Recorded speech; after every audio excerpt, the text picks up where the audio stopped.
ভাই এই season premier league শুরু হওয়ার আগে আমাদের কাছে অনেকগুলো প্রশ্ন এসে গেছে যে এই বছর প্রিমিয়ার লিগ কে জিতবে, কোন দল কোনখানে ফিনিশ করবে, কোন দল এই বছর টাইটেলটা কে পাবে।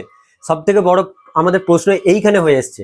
আর আমরা সবাই জানি যে প্রিমিয়ার লিগ প্রেডিকশন করা কতটা চাপ, কতটা কমপ্লিকেটেড। তারপর অনেকগুলো প্রশ্ন এখন মনে আসছে যে রডরি ম্যানচেস্টার সিটি যাওয়ার, ম্যানচেস্টার সিটি কোথায় ফিনিশ করবে, মিকেল আর্টেটা কি তার টাইটেলটা রিটেন করতে পারবে, এবং মাইকেল ক্যারিক যে ম্যানচেস্টার ইউনাইটেডের নতুন কোচ, সে কি নতুন আবার ম্যানচেস্টার ইউনাইটেড সে পুরনো গ্লোরিটা ফিরিয়ে এনে দিতে পারবে।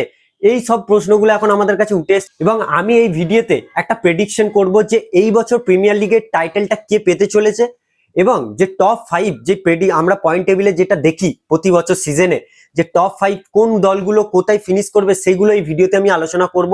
আমার প্রেডিকশন আমি জানি যে আমি ভুলও হতে পারি, আপনাদেরও আপনার প্রেডিকশন ভিডিও শেষে আপনারা দিতে থাকবেন যে কে এই বছর প্রিমিয়ার লিগের টাইটেলটা জিততে চলেছে। তো তার আগে ভিডিওটি আপনারা একটা লাইক করে দিন। এই সিজনে প্রিমিয়ার লিগের টপ 5 এ ফিনিশ করতে আমি দেখছি অ্যাস্টন ভিলা। হ্যাঁ গাইজ, উনাই এমিরির যে দল অ্যাস্টন ভিলা, তাকে আমরা এই বছর 5 নম্বরে ফিনিশ করতে আমার প্রেডিকশন আমি দেখতে পাচ্ছি। তার কারণও কিছু আছে। দেখুন, এই যে কোচটা উনাই এমিরি, সে অ্যাস্টন ভিলিয়াকে আজ থেকে কোচ করছে না বা আজ থেকে ম্যানেজার নয়, সে অনেক দিন ধরে এই দলটার উপর খেটেছে, অনেক কিছু সে চেষ্টা করেছে সেই দলটাকে একটা বেটার জায়গায় নিয়ে যাওয়ার। আর আমরা আগের সিজনেই তাকে দেখেছি যে অ্যাস্টন ভিলাকে 5, 6, 7 এরকম একটা পয়েন্ট টেবিলে ফিনিশ করতে। তো আমার মনে হয় যে এই বছর উনাই এমিরি এই দলটা ভালোভাবে ম্যানেজ করবে এবং প্রচন্ড খেটেছে, একটা টাইম দিয়েছে এই দলটাকে। এবং আমরা এর আগে সিজনেও দেখেছি যে অ্যাস্টন ভিলা অনেকগুলো টুর্নামেন্টে বা পার্টিসিপেট করেছে, কিছু ট্রফিও জিতিয়েছে তাদের দলকে এবং ভালোভাবে লিড করছে এই দলটা। আর ভাই, আমার কাছে কোনো প্লেয়ারের পারফরমেন্স বা টিম পারফরমেন্সের থেকে বড় ম্যাটার করে যে টিম কেমিস্ট্রি। যদি একটা টিমের টিম কেমিস্ট্রিটা খুবই ভালো হয়, তাহলে সে যে কোনো টুর্নামেন্ট জিততে পারবে এবং তাদের অটোমেটিক টিমের পারফরমেন্স ডেভেলপমেন্ট হবে। বা এটা হয়ে আসে আর এটাই আমরা দেখি। তো যার জন্য এই কোচটার জন্য আমি অ্যাস্টন ভিলাকে টপ 5 এ রেখেছি। হ্যাঁ, আমি চেলসি টটনহামের মতো দলকে পিছিয়ে রেখেও আমি অ্যাস্টন ভিলাকে টপ 5 এ রেখেছি, যেটা আমার মনে হচ্ছে এই বছর এই সিজনে অ্যাস্টন ভিলা টপ 5 এ ফিনিশ করবে।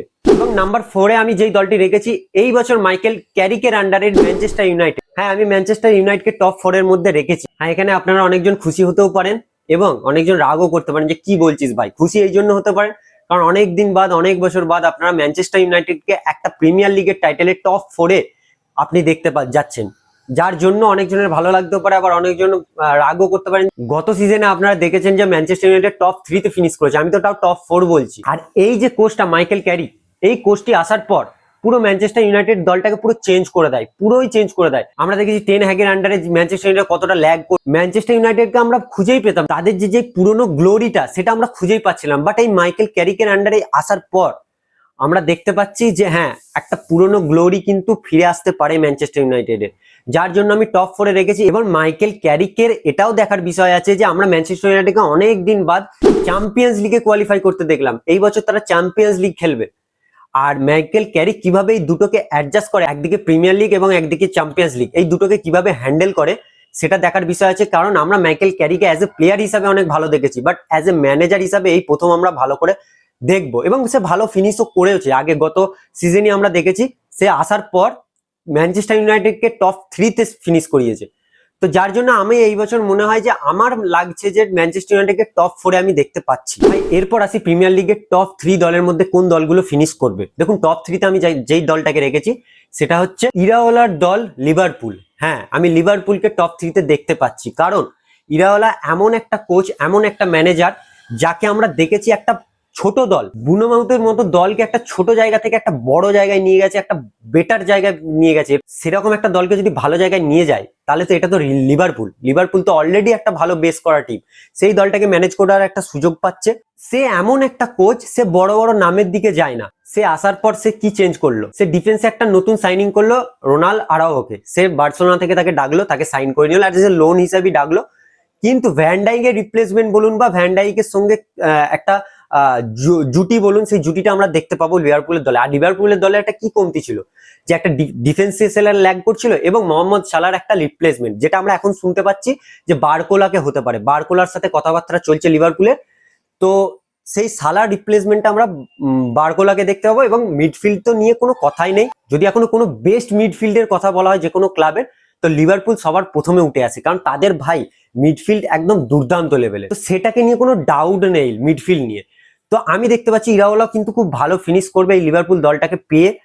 সে অ্যাজ এ ভালো কোচ, তার কাছে ওসব বড় নাম বা বড় প্লেয়ারদের কাছে কোনো আসে না, সে নতুন নতুন প্লেয়ার দিকে, ট্যালেন্ট দিকে সুযোগ দেয় এবং ইউজ করে, যেটা সব থেকে বেশি ভালো লাগে। তো আমার মতে টপ 3-তে লিভারপুলকে আমি দেখতে পাচ্ছি। তো ভাই এরপর চলে আসি টপ 2। দেখুন 2 নম্বরে আমি যেই দলটাকে রেখেছি সেটা আপনারা অনেকজন অ্যাগ্রি নাও করতে পারেন এবং অনেকজন অ্যাগ্রিও করতে পারেন, যেটা আমি ভুলও হতে পারি ঠিকও হতে পারি, বাট আমার যেটা মনে হচ্ছে যে এনজো মারেস্কার দল ম্যানচেস্টার সিটিকে আমরা এই বছর সেকেন্ড ফিনিশ করতে দেখছি।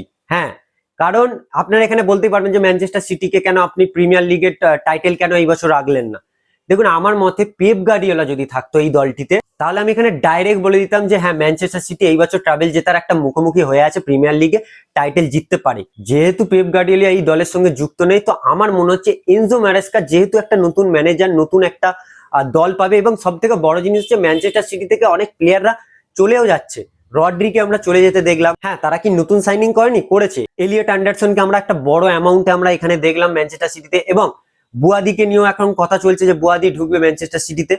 তো এই জিনিসগুলো ম্যানচেস্টার সিটির সাথে হচ্ছে, নতুন প্লেয়ার সাইনিং, নতুন কোচ সাইনিং। হ্যাঁ, এমন নয় যে এনজো ম্যারেস্কা ম্যানচেস্টার সিটিকে হ্যান্ডেল করেনি। পেপ গার্ডিওলার সময় যখন ট্রেভেল যেতে, তখন এনজো ম্যারেস্কা এই দলটির অ্যাসিস্ট্যান্ট কোচ ছিলেন। আর এনজো ম্যারেস্কাকে আমরা চিনতে বাকি নেই, সে ভাই সে অ্যাজ এ দারুণ কোচ, কোনো ডাউট নেই ভাই। সে ক্লাব ফুটবল ওয়ার্ল্ড কাপ দিয়েছে, কনফারেন্স লিগ চ্যাম্পিয়ন হয়েছে, চেলসির হয়ে চেলসিকে জিতিয়েছে এবং চেলসিকে চ্যাম্পিয়ন্স লিগে তুলেছে। তো কোনো ডাউট নেই এনজো ম্যারেস্কা অ্যাজ এ খারাপ কোচও নয়, নো ডাউট ভালো কোচ, আমার পছন্দের কোচ। কিন্তু আমার তাও মনে হচ্ছে যে এই দলটি টপ 2 এ ফিনিশ করবে, কারণ এই দলটির কাছে একটা নতুন জিনিস আসবে, নতুন প্লেয়ার, নতুন কোচ, কেমন একটা এইখানে আমি ল্যাগ করতে দেখতে পারি। তো যার জন্য আমি এনজো ম্যারেস্কার দলটাকে টপ 2 এ রেখেছি ম্যানচেস্টার সিটি। টপে কে ফিনিশ করছে আপনারা হয়তো এখন গেস করেই ফেলেছেন, আর্টেটার দল আর্সেনাল। আর্সেনালকে আমি দেখতে পাচ্ছি যে এই বছর সে প্রিমিয়ার লিগের টাইটেলটা সে রিটেন করতে পারবে। আর ভাই প্রিমিয়ার লিগের ইতিহাসে এই যে টাইটেল রিটেন করেছে মাত্র 3 জন, এক হচ্ছে অ্যালেক্স ফার্গাসন, 2 হচ্ছে জোসেফ মরিনো, এবং 3 নম্বর হচ্ছে the greatest of all time Pep Guardiola. হ্যাঁ, এই 3 জনই কিন্তু টাইটেল রিটেন করেছে প্রিমিয়ার লিগের ইতিহাসে। এবং আর্টেটা কি সেই লিস্টে নাম লেখাতে পারবে? অবশ্যই আপনারা কমেন্ট বক্সে জানাবেন। আমার তো মনে হচ্ছে যে হ্যাঁ, আর্সেনাল এই সিজনটাও টাইটেল রিটেন করে নেবে, যেটা খুবই কমপ্লিকেটেড, কারণ অতটা সহজ হয়ে উঠবে না। আর আর্টেটার কথায় যদি আসি, এই ম্যানেজারটাও কিন্তু আর্সেনাল হয়ে অনেক বছর ধরে খাটছে, অনেক বছর চেষ্টা করছে, অনেক কিছু সে অ্যাপ্লাই করেছে দলটার উপর, অনেক কিছু প্রয়োগ করেছে, অনেক কিছু দেখেছে, একটা কেমিস্ট্রি বন্ডিং একটা তৈরি হয়েছে। তো আমার মনে হয় না যে আর্সেনাল অত সহজে ছেড়ে দেবে। আমরা গত সিজনই দেখলাম চ্যাম্পিয়ন্স লিগের সে রানার আপ, প্রিমিয়ার লিগের টাইটেল উইনার। তো এই সিজনটাও আমি দেখতে পাচ্ছি আর্সেনাল কিছু একটা ভালো কিছু করবে। হ্যাঁ, আমার প্রেডিকশন এই বছর প্রিমিয়ার লিগের টাইটেলটা তারা রিটেন করে নেবে। এবং তাদের সব থেকে আমার ভালো সাইনিং লেগেছে, তারা ব্রুনো গুমারেজকেও নিয়ে আসছে ব্রাজিলের। তো সেই সাইনিংটাও কমপ্লিট হয়েছে, যেটা আমার খুব ভালো লেগেছে। এরকম একটা প্লেয়ারকে দরকার আর্সেনালের এতে। আর ভিনিসিয়াস জুনিয়রের যে কথাটা আসছিল সেটা তো হয়নি, কমপ্লিট হয়নি, ওটা একটা রুমার্সি থেকে গেল। তো আমার মনে হয় না যে এই প্লেয়ার গুলোকে না সাইন করলে যে আর্সেনাল একটা বিশাল ক্ষতি হবে, সেটা বড় কথা না। আর্সেনাল এখন এই সিজনের টপ লেভেলের টিম। তো ভাই আমার এই প্রেডিকশন আমি দিলাম, আমি ভুল হতে পারি, বাট আপনার মতে কোন দলটি প্রিমিয়ার লিগের টাইটেল জিততে চলেছে? আপনার কি প্রেডিকশন অবশ্যই আপনারা কমেন্ট বক্সে জানান, এবং টপ 5 দলটাও আপনি প্রেডিকশন করবেন, আপনার প্রেডিকশন আপনারা কমেন্ট বক্সে জানাবেন। তো ভিডিওটি যদি আপনারা এতটা দেখে থাকেন তাহলে অবশ্যই একটা লাইক করে দিন, এবং চ্যানেলে যদি আজকে নতুন হয়ে থাকেন চ্যানেলটি সাবস্ক্রাইব করতে ভুলবেন না, কারণ এরকম latest club related football update সবার আগে এই চ্যানেলে আপনারা পাবেন। তো চলুন নেক্সট একটা ভিডিওতে দেখা হবে নেক্সট একটা ফুটবল আপডেট নিয়ে।